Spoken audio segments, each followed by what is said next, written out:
what are we going to be talking about today? We're going to be talking about appreciating the breakup. So a lot of people go through breakups every day of every month of every year. Somebody's going through a breakup, whether that's a friend, a close family member, you yourself. And the tips I'm going to give to you today is tips you can put forward to yourself in your life, and you can also give the tips to other people in your life, your friends, family members, to help them out. Alright, point number one. What you want to do is appreciate the breakup. Why am I going to say appreciating the breakup? Because obviously you guys weren't unmatched. No matter how long you were together, that was a month, a year, 2 years, sometimes up to 5 years, you hear people getting out of relationships. But it just was, you grew apart. You know, maybe your values lied somewhere else and their values lied somewhere else.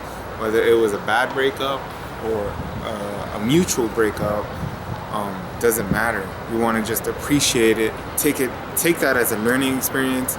It was a growth experience for you, and you kind of figure out what you want out of a relationship. So, you know, you want qualities in a female or a man, and, you know, and there's certain qualities you don't want that you have boundaries on. Like, I cannot deal with this one thing. And if that person has that, you don't want to deal with that. So that's point one. Appreciate the break.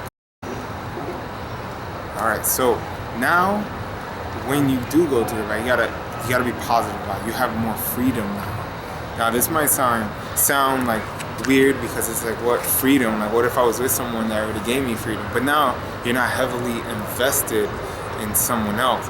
So you have even more time to put into yourself, whether that's you want to experience more, maybe you want to date multiple women or men, and you want to try different things. Maybe you want to try dating someone you never really thought of dating, but you're like, you know what, let me try. You never know, it might not. Maybe you dated in your own culture. If you're Spanish like me, you've only dated Spanish girls, right? Maybe if you're a Spanish man or Spanish woman, you can try dating outside your culture, experience other cultures.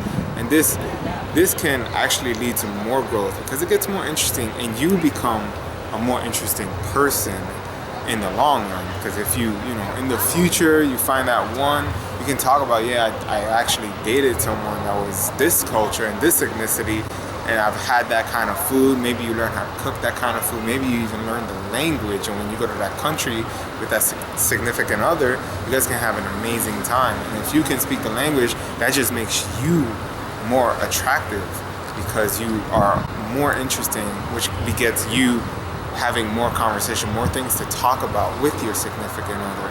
Because in this day and age, if you do a lot, you kind of never get to know anybody.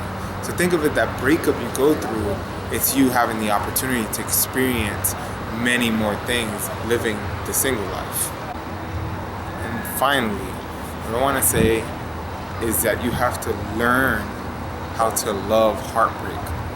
Now this may sound counterproductive. Most people don't want to even be heartbroken because it hurts. We're afraid of pain, whether that's emotionally or physically. But the more you hurt yourself, not purposely, but the more you get hurt, you have more opportunities for growth. And with that pain, you can use it as leverage to push yourself even higher up. So you want to, that's the final thing I want to say, just appreciate it. So when you do go into the next relationship, you don't have high expectations. You know that if it doesn't work out, it's a good thing for you. And yes, this, like I said, it sounds counterproductive, but a lot of people don't get this. And I feel like you can experience much more happiness and do much more in your life when you think of it that way, instead of being scared to leave somebody because you don't want to be alone. Love being alone, love being with yourself. And then think about it like this: if you have more time on your hands, you can do more things in life. If you like playing video games, you can sit at home playing video games.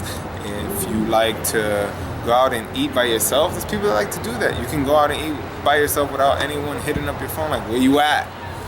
You don't want to deal with that. So just appreciate that, love yourself, and as always, stay awesome.